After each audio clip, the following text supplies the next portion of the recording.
The following program presents principles designed to promote good health and is not intended to take the place of personalized professional care. The opinions and ideas expressed are those of the speaker.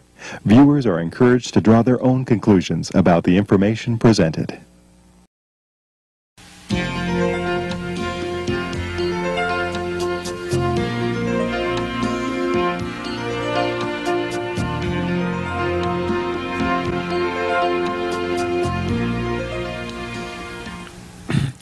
Greetings from the Journal of Health and Healing, sponsored by Wildwood Lifestyle Center and Hospital.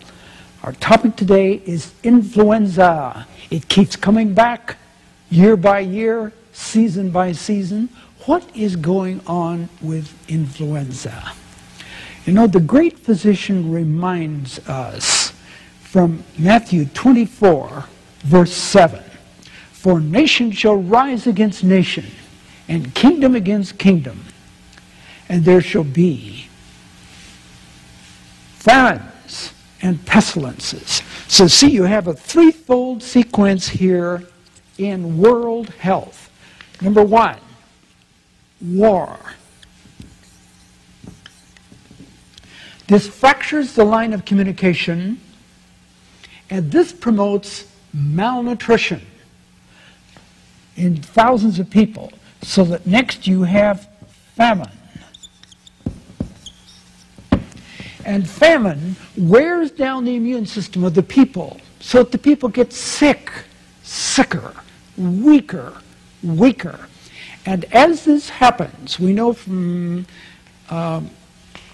germ warfare studies at George Washington University, some of my acquaintances that couldn't get good jobs in universities or industry, they would work in germ warfare at Edgewood, Maryland. And here's the way it works. They would have secret agents go around the world and find the strongest germs they could find. And they would put them in bottles, and they would bring them home, freeze them in liquid nitrogen, and then in due course of time, they would feed these to animals that had been fed junk food or that had been underfood.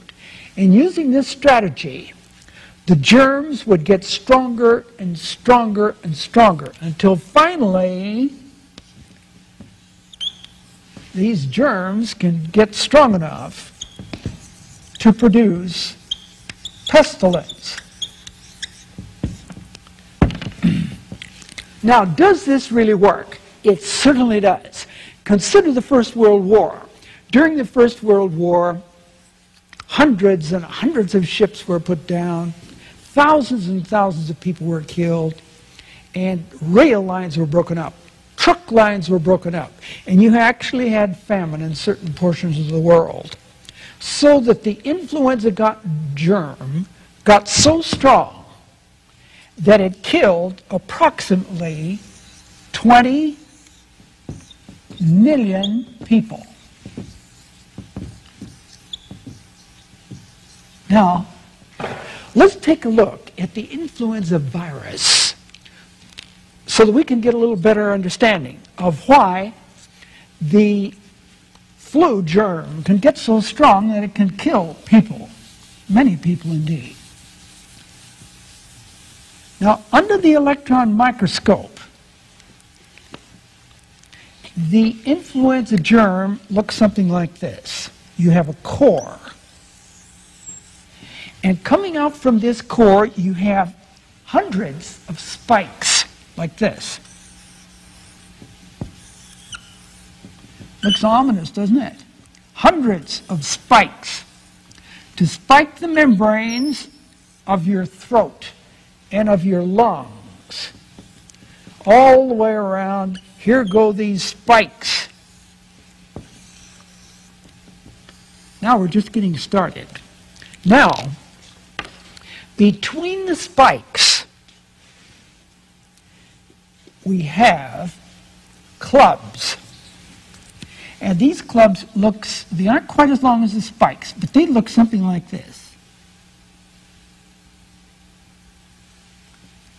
You see, in between the spikes, clubs, all the way around. Hundreds of them. all the way around this tremendous virus.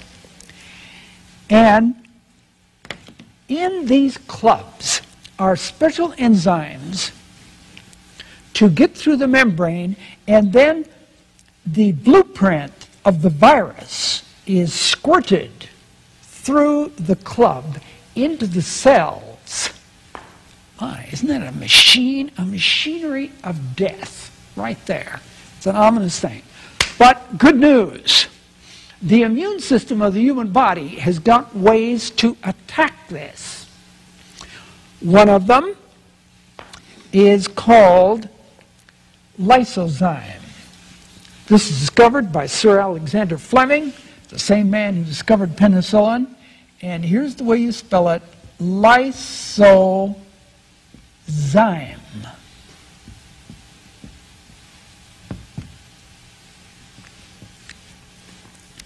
And this lysozyme can attack the outside of this virus and also some other viruses and germs in the body.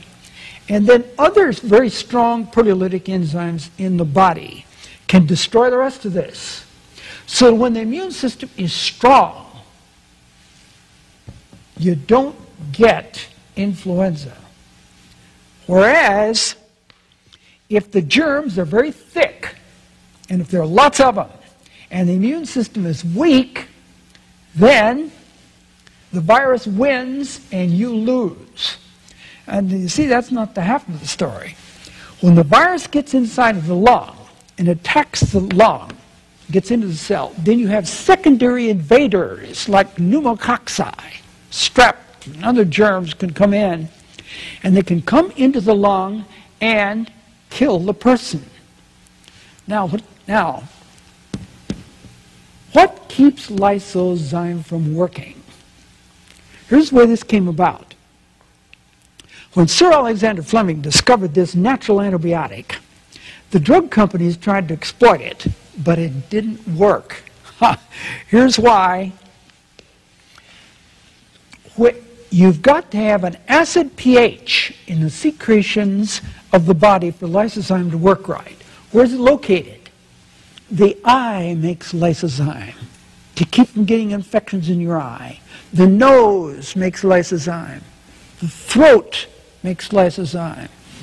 The GU tract makes this antibiotic. And it requires an acid pH with an optimum of approximately 6.8. Now that may be a little technical, but here's why. In order to keep the blood alkaline, the Creator has designed the secretions of the body on the external skin and most of the internal skin to be acid, to help keep the blood alkaline. So you got to have a pH optimum before lysozyme can destroy this virus. Oh, what is it that spoils the pH? These things will do it. One, shortage of real sleep. Two, big fatigue will ruin it. Fatigue, very serious business.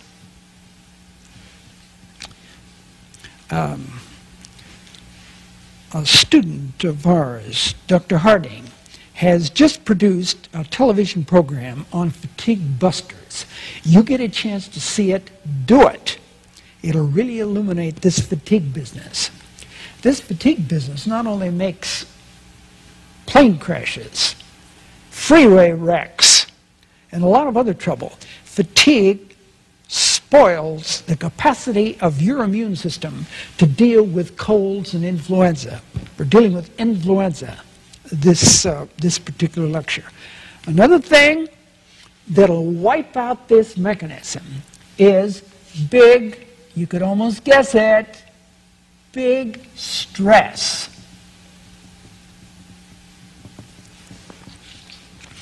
So that if you put a pH recorder near the membrane and record this, you can find out that when people are sick, they don't have this kind of a pH. The immune system is off guard and can't do its job properly. Now, we can see then that we've got to take good care of this thing in order to really manage our lives when these germs are going around. And they're getting, various times, stronger and stronger so that they can really make trouble. Now, what can we do about it? You know, the good book is very clear. Galatians 6:7 says, "Be not deceived, God is not mocked. For whatsoever a man soweth, that shall he also reap." So the battle boils down to this. It's virus vs. our immune system.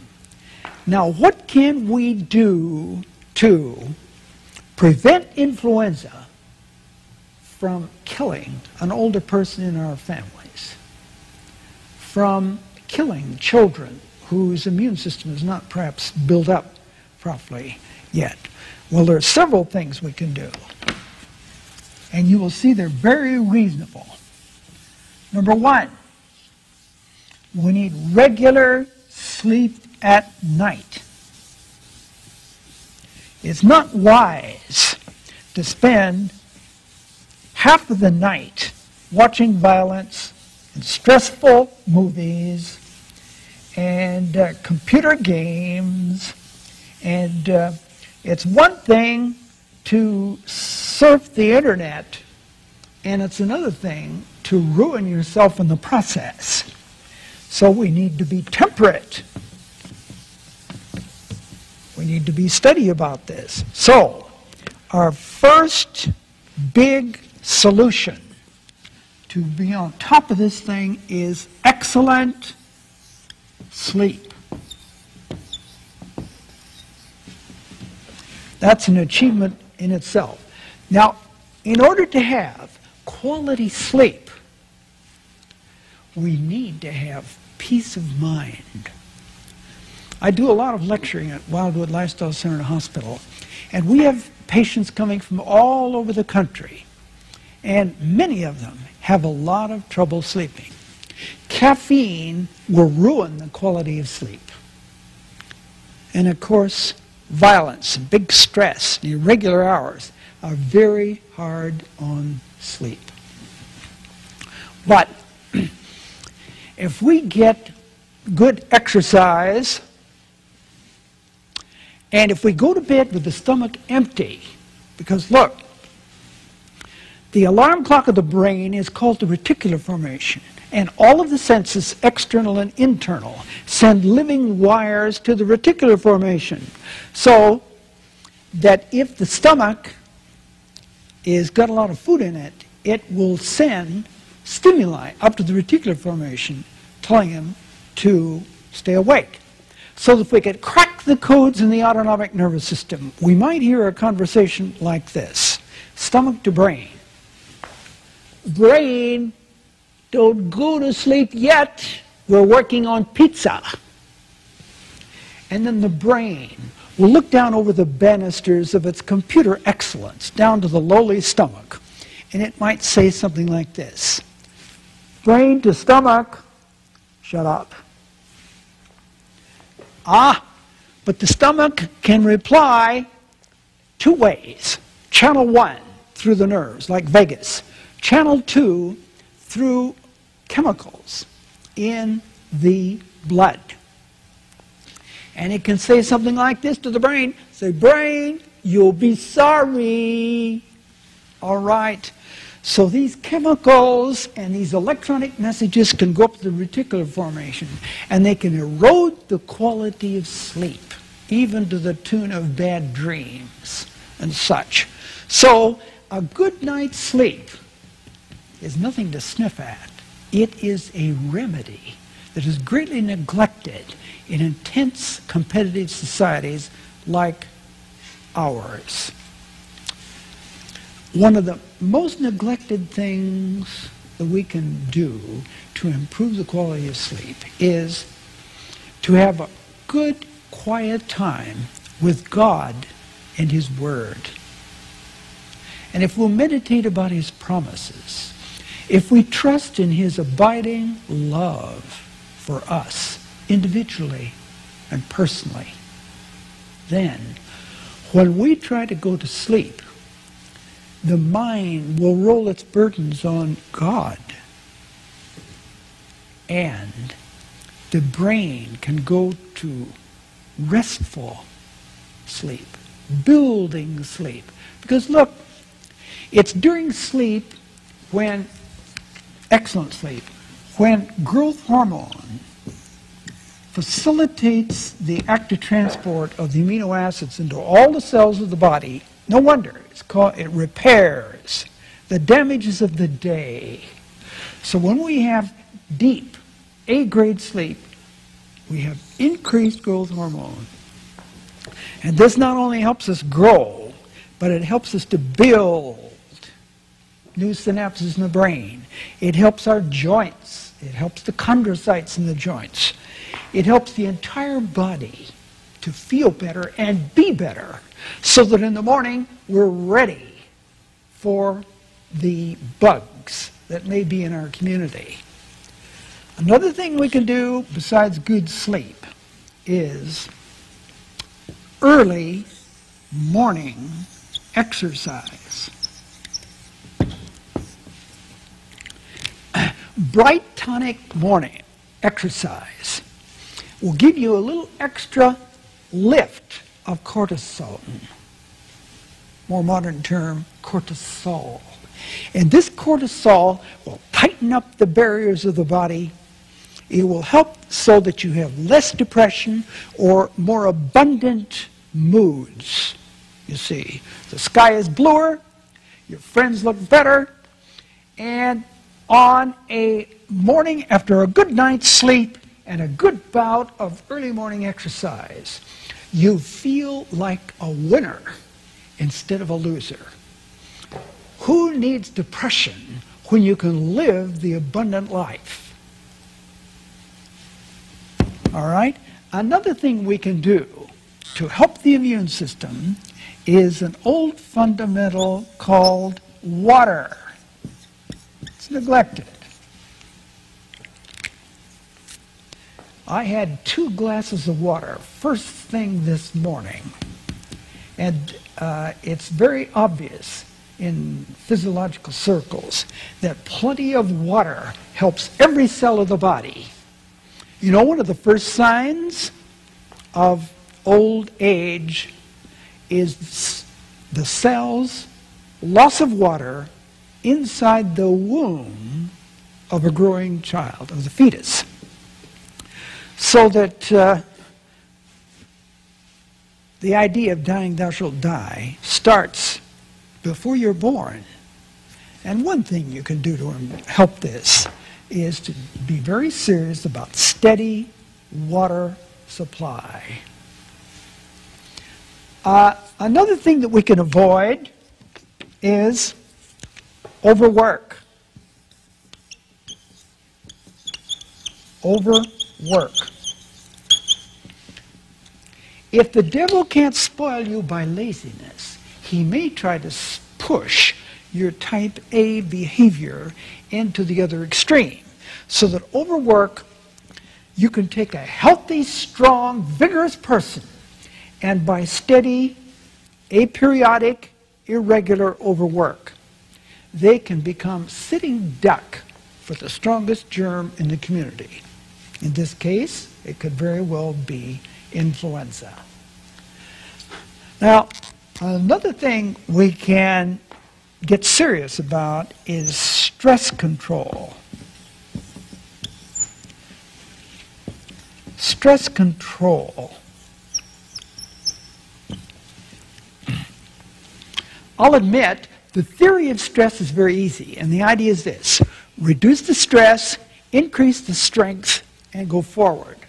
Now, that's fine. But look,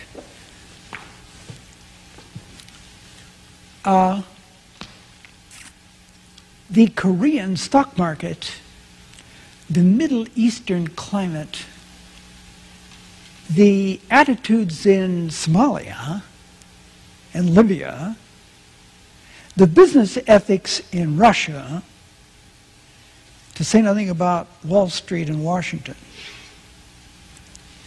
There's a lot of swirling stress around our lives that we can't control, that we can't foresee, and that we really can't deal with. What can we do about that? Well, this is where applied Christianity comes in. We need to live and think so close to God and His promises that we can give this stress to Him to handle. Take the case of Peter. Do you remember one night before Peter was supposed to be executed that he was sleeping so soundly that the angel had to help him to wake up? You know, he had to get out there. Outside the prison, he went right through the doors, out of the chains, through the outer gate, and out of the street, until he really got awake. What am I saying? I'm saying that we need trust in divine power to do justice to modern stress. And this can really be done. And we can live under the shadow of the Almighty. And this can help us to deal with this. Now there's something else very basic about this influenza business. And that is a proper use of hydrotherapy. Not only water within, but external water. So this morning, here's the way I got ready to fight bugs. I turned on this nice hot shower and cleansed the whole body, all over the body. And when I got good and warm, all over the body, and good and clean, and just before I finished, I turn on the cold straight. Cold. And when you take this hot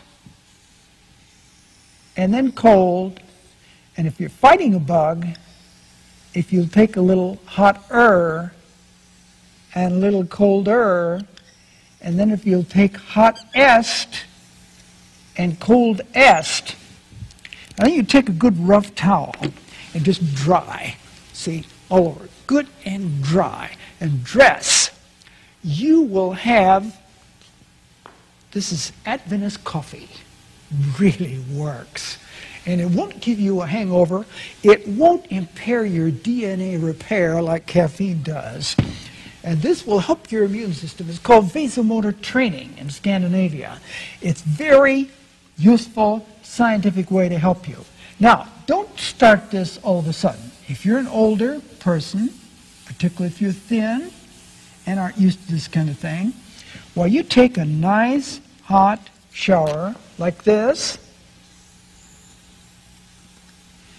and then finish off like that. See? Cool it down to, say, 75 degrees or 70. See? And then take a nice dry. And then next week, like this. And a week or so later, like this. And a week or so later, like this.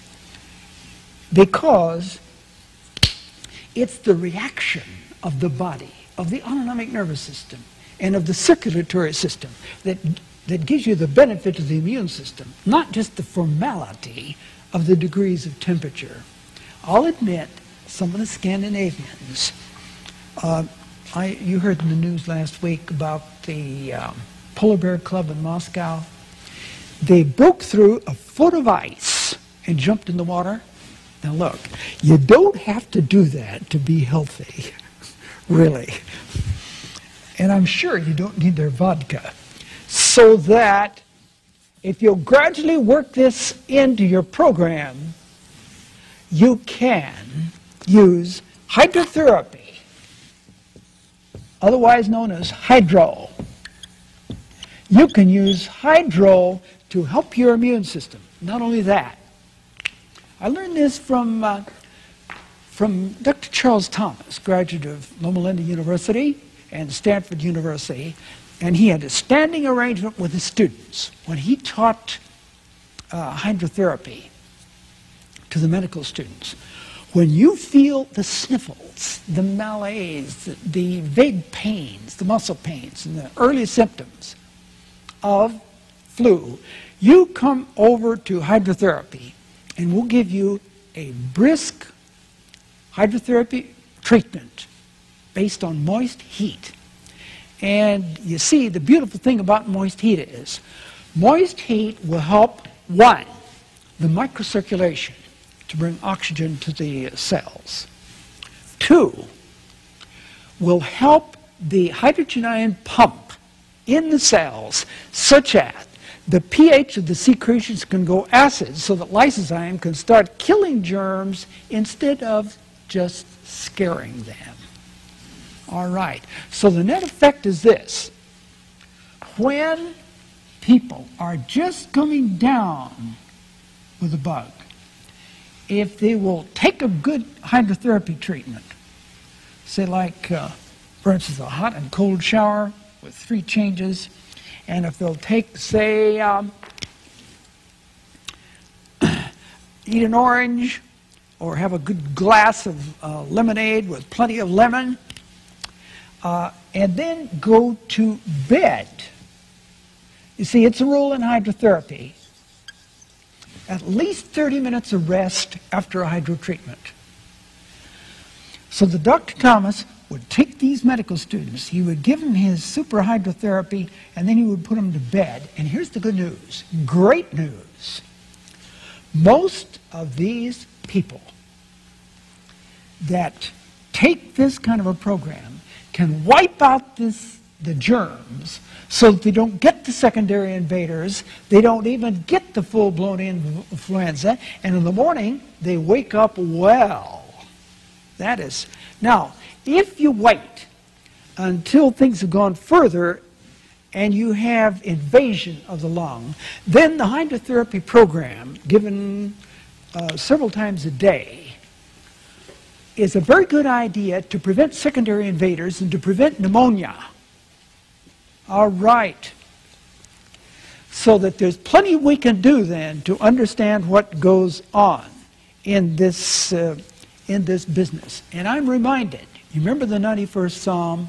Before we're through, all of us need to really understand, to dwell under the shadow of the Almighty.